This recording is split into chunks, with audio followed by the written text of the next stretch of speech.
Hello साथियों, आज की क्लास में हम लोग रेलवे एनटीपीसी का एग्ज़ाम जो 20 जनवरी 2021 को हुआ था उसके फर्स्ट शिफ्ट को आज की क्लास में हम लोग देखेंगे।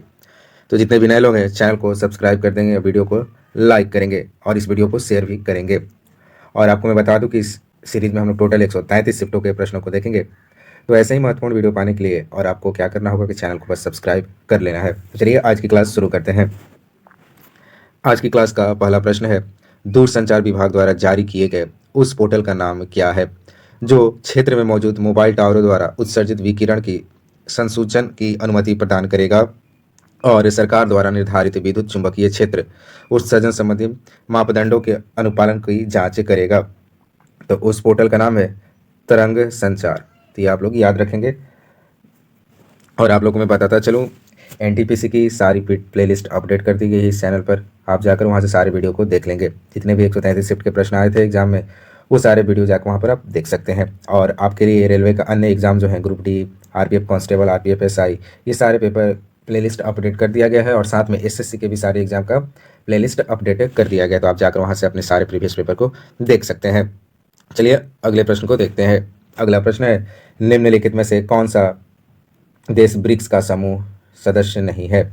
तो श्रीलंका जो है ब्रिक्स में शामिल नहीं है। बाकी ये तीनों देश हैं, इनके अलावा भी देश हैं जो ब्रिक्स में शामिल है। अगला प्रश्न है, महात्मा गांधी ने दक्षिण अफ्रीका में कौन सा अखबार शुरू किया था? तो उन्होंने इंडियन ओपिनियन नामक अखबार दक्षिण अफ्रीका में शुरू किया था। तो ये प्रश्न काफ़ी इंपॉर्टेंट है, आप लोग इसको ध्यान में रखेंगे। अगला प्रश्न है, भारतीय राष्ट्रीय कांग्रेस की पहली महिला अध्यक्ष का नाम बताइए।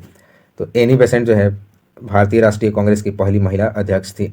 इन्हें 1917 में आईएनसी का अध्यक्ष बनाया गया था। भारतीय राष्ट्रीय कांग्रेस का ये 1917 में अध्यक्ष बनी थी और ये भारत की पहली महिला थी जो भारतीय राष्ट्रीय कांग्रेस की अध्यक्ष बनी थी। तो आप लोग इसको याद रखेंगे। और भारत की ओर से बनने वाली प्रथम महिला थी सरोजिनी नायडू। सरोजिनी नायडू पहली भारतीय महिला थी जो आईएनसी का अध्यक्ष बनी थी और वो बनी थी 1925 में। तो आप लोग ये फैक्ट याद रखेंगे।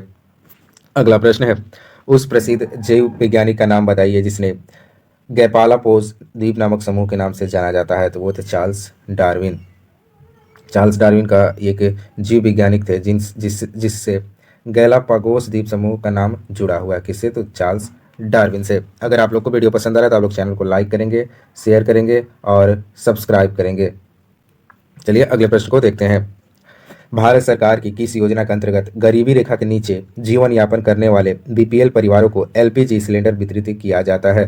तो उज्ज्वला योजना के अंतर्गत जितने भी परिवार बीपीएल श्रेणी में आते हैं यानी बिलो पॉवर्टी लेवल में आते हैं उन्हें सिलेंडर वितरित किया जाता है। तो आप लोग ये फैक्ट, और ये प्रश्न रिपीटेड है, ये रिपीट हो चुका है। उसमें भी ऐसे ही था कि किस योजना के अंतर्गत गरीब परिवारों को एलपीजी वितरित किया जाता है। तो उज्ज्वला योजना के अंतर्गत आपको बताना है कि डेट ये कब, किस वर्ष उज्ज्वला योजना को लॉन्च किया गया था। तो आप लोग इसको लिखेंगे कमेंट में। अगला प्रश्न है, इंडिया डिवाइडेड पुस्तक के लेखक कौन है? तो राजेंद्र प्रसाद ने इंडिया डिवाइडेड नामक पुस्तक का रचना की थी। तो ये भी प्रश्न काफ़ी इंपॉर्टेंट है। इंडिया डिवाइडेड राजेंद्र प्रसाद द्वारा लिखी गई है। अगला प्रश्न है, निम्नलिखित में से किसे सुपर नेटवर्क या मेटा नेटवर्क कहा जाता है?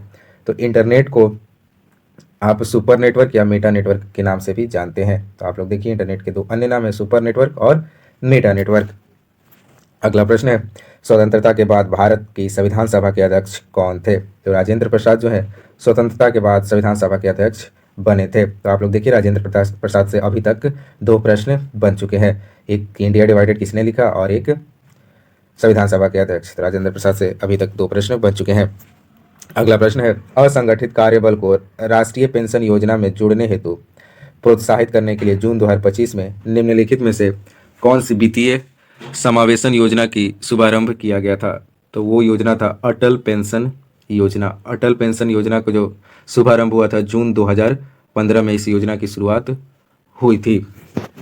अगला प्रश्न है, नई दिल्ली में स्थित इंडिया गेट का डिजाइन किस वास्तुकार ने किया था? तो इसका जो वास्तुकार थे एडविन लुटियंस। एडविन लुटियंस ने इंडिया गेट का डिजाइन तैयार किया था। एक आपसे पूछा था कि विक्टोरिया मेमोरियल का जो वास्तुकार कौन थे? आप लोग उसको कमेंट में बताएंगे, जो कि कोलकाता में स्थित है। अगला प्रश्न है, अक्टूबर 2020 तक जानकारी प्राप्त के अनुसार भारत के कितने नाभिकीय शक्ति संयंत्र संचालन में है? तो अभी तक टोटल 7 नाभिकीय शक्ति संयंत्र जो है भारत में संचालित हैं। अभी करेंट डाटा के अनुसार भी 7 ही हैं, आप लोग इसको याद रखेंगे। अगला प्रश्न है, होमोसोपियंस शब्द किसके द्वारा दिया गया था? तो सी लिनियस द्वारा होमोसोपियंस शब्द दिया गया था और ये मानव का एक वैज्ञानिक नाम है। अगला प्रश्न है, अंतर्राष्ट्रीय चावल अनुसंधान संस्थान का मुख्यालय किस शहर में स्थित है? तो ये लॉस बेनोस में अंतर्राष्ट्रीय चावल अनुसंधान का मुख्यालय स्थित है, लॉस बेनोस।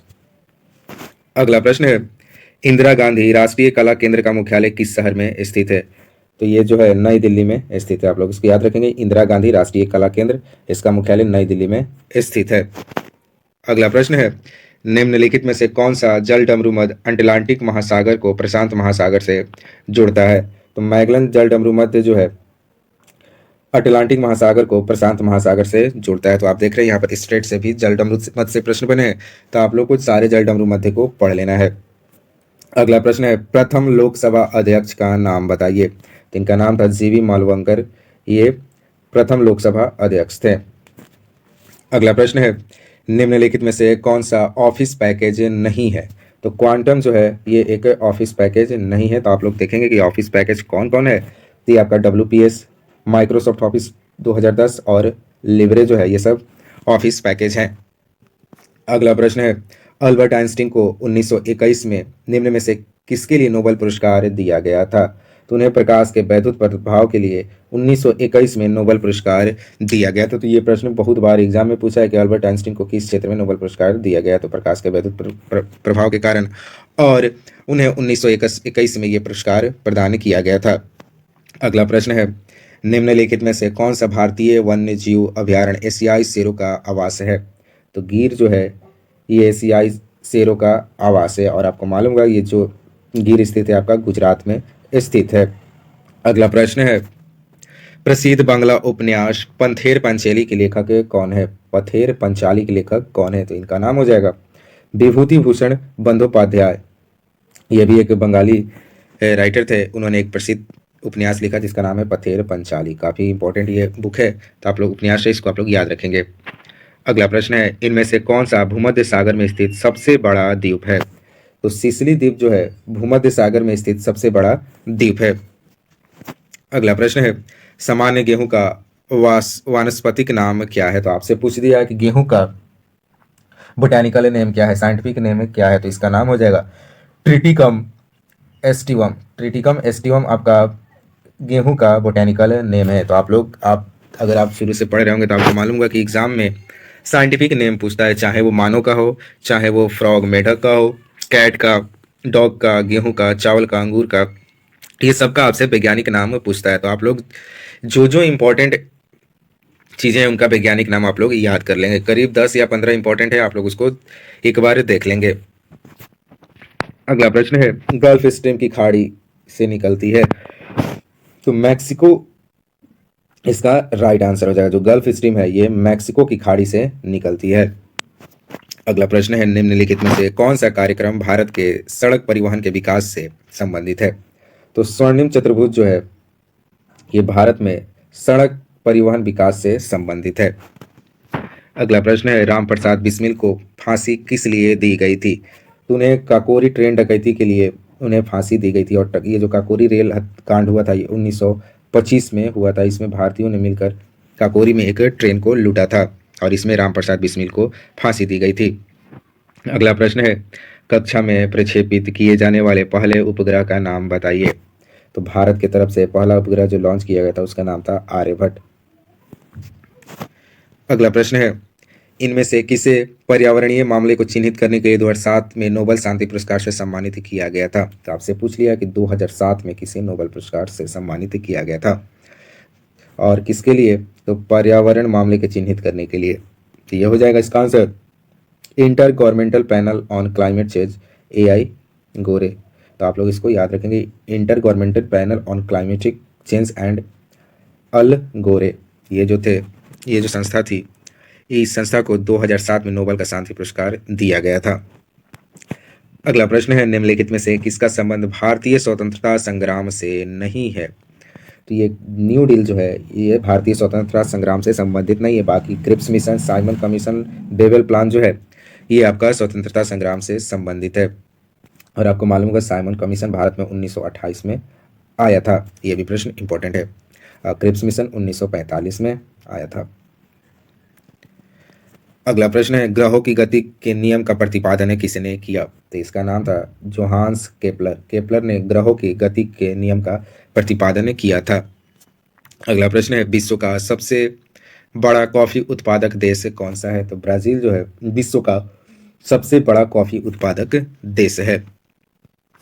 अगला प्रश्न है, निम्नलिखित में से कौन सा बंदरगाह भारत के पूर्वी तट पर स्थित नहीं है?